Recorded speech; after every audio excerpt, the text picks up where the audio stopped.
ఏ cinema ఎప్పుడు hit అవుతుందో, ఎప్పుడు ఫట్ అవుతుందో, ఎప్పుడు ఏమవుతుందో ఎవ్వరికీ తెలీదు.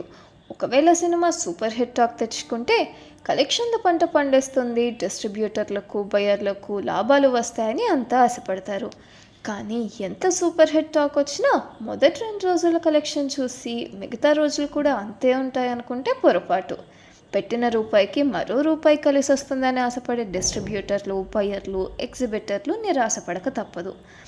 ఎంత సూపర్ హిట్ టాక్ వచ్చిందన్నది ముఖ్యం కాదు, గల్లాపెట్టెలో ఎంత డబ్బు పడింది అన్నది ముఖ్యం. గతంలో యావరేజ్ సినిమాలకే బాక్స్ ఆఫీస్ కలెక్షన్ సునామీ సృష్టించే పవన్ కళ్యాణ్ హరిహర వీరమల్లుతో భారీ నష్టాలు మూటగట్టాడు. ఆ సినిమా మీదైతే పెద్దగా అంచనాలు లేవు, కానీ ఓజీ మూవీ మాత్రం విపరీతమైన అంచనాలతో రిలీజ్ అయింది. ఫస్ట్ నుంచి సూపర్ హిట్ దర్శకుడు సుజిత్ మీద నమ్మకం, పవన్ కళ్యాణ్ క్రేజ్ మీద విశ్వాసంతో సినిమా రిలీజ్ అయింది. సూపర్ డూపర్ హిట్ టాక్ వచ్చింది. మొదటి 2 రోజుల్లోనే 100 కోట్లకు పైగా వసూలు చేసింది. ఇంకేముంది, కలెక్షన్ల పంట పండింది అనుకున్నారు అంతా. శుక్రవారం రిలీజ్ అయిన సినిమా సోమవారానికి కలెక్షన్లు డ్రాప్ అయ్యాయి. ఓవర్సీస్లో తప్పించి మిగతా ప్రాంతాల్లో కలెక్షన్లు ఆశించినంతగా లేవు. ఈస్ట్, వెస్ట్, కృష్ణా, గుంటూరు మాత్రం చావు తప్పి కనులట్టబోయినట్టు పొట్టాబొట్టిగా పెట్టిన డబ్బు తిరిగి వస్తుంది. నైజాంలో ఈ రోజుకు ఇంకా 6 కోట్ల నష్టంలో ఉంది. సీడెడ్లోనూ అదే పరిస్థితి. 22 కోట్లకు కొంటే ఇంకా సుమారుగా 6 కోట్లు మైనస్లో ఉంది. ఆంధ్ర బయర్ల దురదృష్టం ఏంటంటే సినిమా రిలీజ్ అప్పటి నుంచి ఇప్పటి వరకు ఉత్తరాంధ్రలో వర్షాలు, వరదలు, వాటి నుంచి బయటపడడమే జనాలకు కష్టంగా ఉంది. ఇక సినిమాకు వెళ్ళే పరిస్థితి లేదు.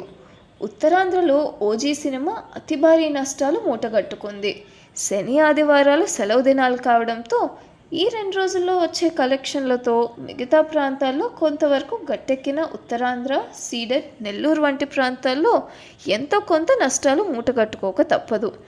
ఇక కాంతారా విషయానికి వస్తే కాంతారా 15 కోట్లతో తీశారు. అది దేశవ్యాప్తంగా 380 కోట్ల దాకా వసూలు చేసింది. ఆ భాష ఈ భాష అని లేదు, అన్ని భాషలను ఊపేసింది. కానీ ఆ సినిమా హిట్ అయింది కదా అని బడ్జెట్ పెంచేశారు. సుమారు 130 కోట్ల బడ్జెట్. ఇంకేముంది, సినిమాకు హైప్ వచ్చింది. తెలుగు రాష్ట్రాలు రెండిట్లో కలిపి 90 కోట్లకు అమ్మేశారు. జిఎస్టీలతో కలిపి సుమారు 110 కోట్లు అవుతాయి. కలెక్షన్లు మాత్రం అంతంతే. పెట్టిన డబ్బు తిరిగి రావాలంటే 170 కోట్ల గ్రాస్ వసూలు చేయాలి. అంత సూపర్ హిట్ టాక్ వచ్చిన ఓజీకే ఆ పరిస్థితి లేదంటే డబ్బింగ్ సినిమా కాంతారా ఆ టార్గెట్ రీచ్ చేయగలదంటారా? కాంతారా సినిమా డిస్ట్రిబ్యూటర్లు కూడా భారీ నష్టాలు మూటగట్టుకోక తప్పదేమో అనిపిస్తుంది. కాంతారాలో రూపాయికి 4 రూపాయలు తిన్న డిస్ట్రిబ్యూటర్లు, బయర్లు కాంతారా చాప్టర్ 1లో నష్టపోయే పరిస్థితి వస్తుందేమో. కాంతారా పూర్తి పరిస్థితి తెలియాలంటే మరో 4 రోజులు ఆగాల్సిందే. ఏదేమైనా సోమవారం నుంచి స్కూళ్ళు, కాలేజీలు స్టార్ట్ అయితే కలెక్షన్లు ఊహించినంత డ్రాప్ అవుతాయి. సినిమా వ్యాపారం ఒక గ్యాంబ్లింగ్లా తయారైంది. ఓ పెద్ద సైజ్ బెట్టింగ్ యాప్లో పెట్టుబడి పెట్టడం లాంటిది అనిపిస్తుంది.